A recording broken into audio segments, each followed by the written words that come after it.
হাওড়া স্টেশনে এসে একটা নতুন ডেভেলপমেন্ট দেখলাম হাওড়া স্টেশনে। জানি না তোমরা এটা জানো কি না, তো সেটাই আমি তোমাদের সাথে এখন শেয়ার করছি। সেটা হলো, এখানে হাওড়া স্টেশনে এসে দেখলাম এখানে একটা এক্সিকিউটিভ লাউঞ্জ রয়েছে এখানে ওয়েট করার জন্য। কারণ আজকে আমাদের ট্রেন, আমরা মহারাষ্ট্র যাচ্ছি, তো আমাদের ট্রেন 3.5 ঘন্টা লেট রয়েছে। প্রথমেই ছাড়বে 12:30টার সময়। তো এখানটা দেখে সেই জন্য এখানে ঢুকে পড়লাম এবং ভেতরটা দেখেও ভালো লাগছিল। তো দিলাম দেখি ঢুকে কি সিচুয়েশন, কি অবস্থা, এখানে ওয়েট করা যায় কি না। প্রচুর লোক এখানে রয়েছে, ওয়েট করছে। তো আমরাও এখানে রিসেপশনে কথা বললাম, তো বলে জানতে পারলাম এখানে per person for per hour 50 rupees করে, এবং 50 রুপিসের পরে এটা আবার রিনিউ করা যায়। তো দেখো আমরা 3টে সিট নিয়ে নিয়েছি, কারণ আমরা 3 জন রয়েছি।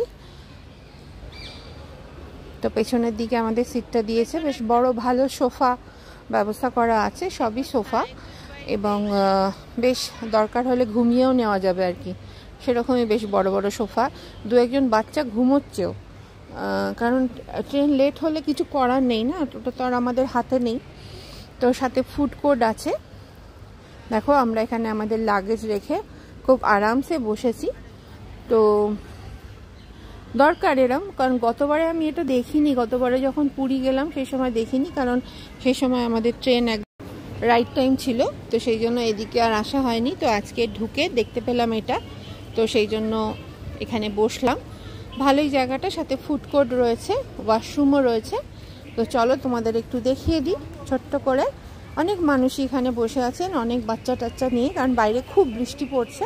তো বৃষ্টির মধ্যে এখানে ওখান ঘোরার থেকে একটা জায়গায় বসে থাকা ভালো। আচ্ছা, এখানে কিন্তু রুমও অ্যাভেলেবেল, এখানে যদি কেউ থাকতে চায় রুমও অ্যাভেলেবেল, এবং সেগুলো বিভিন্ন রকমের চার্জেবল আছে। আর এখানে দেখো খাবারও সমস্ত রকম টাইপের খাবার আছে, ফ্রুট জুস থেকে আরম্ভ করে চাট, ফুচকা, এছাড়া স্ন্যাক্স, আর চা কফি সবই রয়েছে, আইসক্রিম রয়েছে।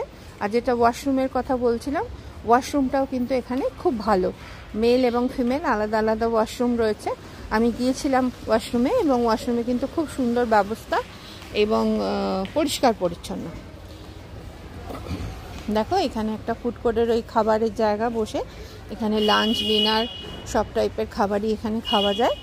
তো আমি তো এখন একটা আইসক্রিম খাবো, কারণ আমাদের ডিনার হয়ে গেছে। আমরা যে খাবারটা ট্রেনে খাবো বলে এনেছিলাম সেটা এখানেই খেয়ে নিয়েছি।